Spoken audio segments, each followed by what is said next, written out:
컨피그레이션 엔트로피를 높이는 효과가 있어서 평형 농도가 존재한다. 그렇게 보시면 되겠습니다. 자, 그러면 평형 농도만큼 베이컨시가 존재할 때 이것이 바로 베이컨시의 케미컬 포텐셜이 됩니다. 자, 만약 이퀄리브리움 조건에서는 이 값이 0이 되고요. 예를 들어서 크리스탈이 조사를 받았다든지 해서 이 원자력에서 되게 중요하게 다루는 부분이죠. non equilibrium 컨디션이라 그러면 통상적으로 XV가 XV 서클보다 훨씬 커지게 됩니다. 이렇게 됐다면 UV 서클은 마이너스 KBT XV 서클이므로 두 개를 더하게 되면 이런 관계식을 얻을 수 있습니다. XV가 XV 서클과 같을 때는 바로 케미컬 포텐셜, 베이컨시의 케미컬 포텐셜이 0이지만 이거보다 높아지게 되면 베이컨시의 케미컬 포텐셜이 0보다 크다. 낮게 되면 0보다 작다. 케미컬 포텐셜은 탈출 경향이니까 이것이 0보다 작다는 것은 더 자꾸 들어오려고 하는 것입니다. 자, 그래서 케미컬 포텐셜보다 작게 만드는 건 매우 어렵습니다. 이유는 이것이 애초에 베이컨시가 외부에서 시스템으로 들어오려고 하기 때문에 그렇습니다. 자, 이런 리액션 보겠습니다. A 사이트에 A가 있는데요. 만약 제가 좀 전에 설명했지만 여기에 베이컨시가 있을 때 이 A라는 원자가 표면으로 이동하면 여기가 베이컨시로 빈다라는 얘기입니다. 자, 이런 리액션을 가정합시다. 이런 리액션을 가정했을 때 사실 이 표면에 있는 A와 이 안에 있는 A가 같은 A다라고 보면 양쪽을 마치 소거하듯이 해서 누울은 0을 의미합니다. 자, 누울이 되고요. 만약 두 개의 차이가 없다면 베이컨시의 케미컬 포텐셜은 항상 0이 돼야 됩니다. 자, 근데 문제는 이것이 항상 0이 아닐 수도 있겠죠. 근데 일단 0이, 그러니까 이 서피스 A와 여기 내부 A가 차이가 없다면 베이컨시의 케미컬 포텐셜은 0이 되고요. 아이디얼 솔루션 가정하면 뮤 B는 이렇게 이것은 퓨어한 베이컨시, 그러니까 백큐브 내에서의 베이컨시의 케미컬 포텐셜에다가 이것을 더한 값이 될 텐데요. 좀 다른 리액션을 한번 찾아보죠. 만약 이 안에 있던 A 원자가 어떤 퓨어한 A만 있는 리저비어로 이동을 하고, 이것이 꼭 설페이스가 아니더라도 A만 있는 리저비어로 이동을 하고, 이 자리가 베이컨시가 됐다고 합시다. 그러면, 자, 요것을 마치 수학에서 빼기 해주듯이 이쪽으로 옮겨서 요것을 하나의 빌딩 엘레멘트로 생각하고, 여기가 룰이 된다라고 이야기할 수 있을 것입니다. 자, A 리저비어는 A로만 구성되어 있는 곳에 A가 더해졌으므로 퓨어한 A의 케미컬 포텐셜이 되겠습니다. 자, 여기에서는 레티스 사이트 숫자 N이 고정되어 있다고 하겠습니다. 그리고 이 빌딩 엘리멘트는 A라는 레티스 사이트의 숫자를 항상 보존합니다. 항상 보존하기 때문에 VA 빼기 AA의 케미컬 포텐셜은 VA 빼기 AA만 있는, 자, 이 경우는 무엇을 의미하냐면 레티스 사이트 숫자는 고정인데 여기 있는 A가 다 어느 쪽으로 이동해서 여기에는 베이컨시만 있고 여기에는 A만 있는 이 상태를 의미한다고 보시면 되겠습니다.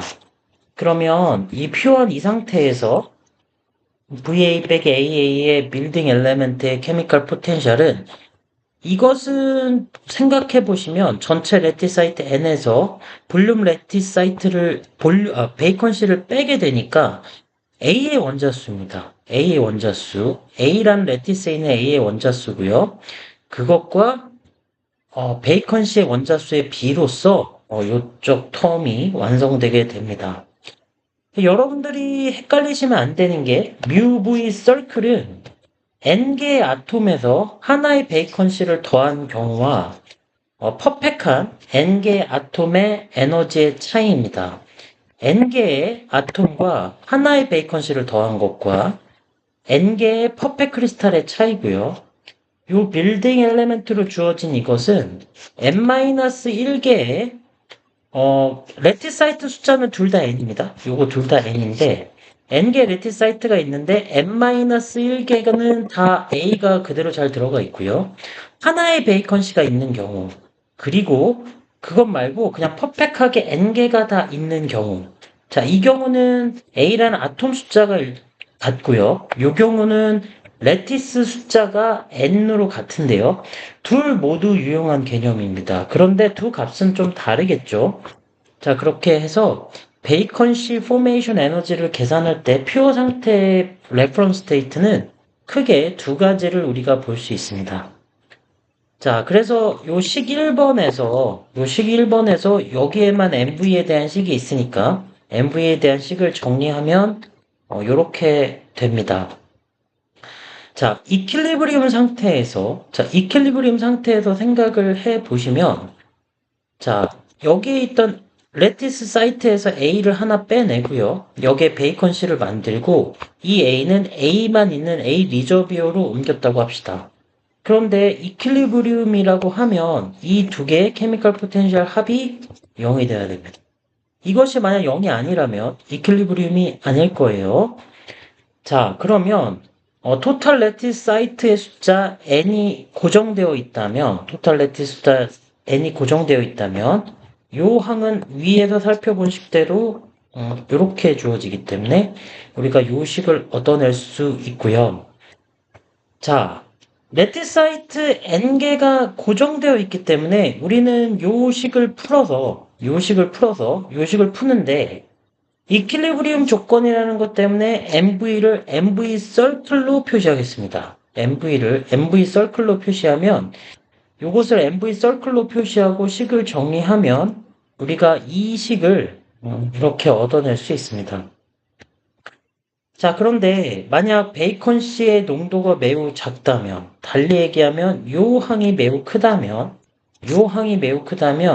1 플러스 익스포넨셜은 그냥 익스포넨셜로 근사할 수 있을 거고요. 이제 1 플러스 익스포넨셜을 그냥 익스포넨셜로 근사하면 n분의를 나누고 앞에 마이너스를 붙인 것으로 우리가 베이컨 C의 평형 농도 계산할 수 있습니다. 그렇죠? 이렇게 계산할 수 있을 것이고 UV 서클은 델타 GV인데 그것은 바로 여기 안에 들어가는 이 두 항의 합이 되겠습니다.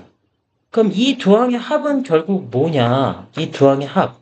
쉽게 얘기해서 A라는 레티스 사이트에서 A를 빼내고 여기에 베이컨 C를 생성한 이 케미컬 포텐셜 레퍼런스 스테이트는 결국 무엇을 의미하냐면 여기에 베이컨 C를 하나 만들고 순수한 A를 빼내는 이 케미컬 포텐셜이 되겠습니다. 결국 이 A를 빼내는 것에 대한 케미컬 포텐셜, 그리고 베이컨 C를 만드는 것에 대한 케미컬 포텐셜. 그래서 결국 두 값의 차이가 이 빌딩 엘레멘트의 케미컬 포텐셜이다. 이렇게 보시면 되겠습니다. 오늘 여기까지 하겠습니다.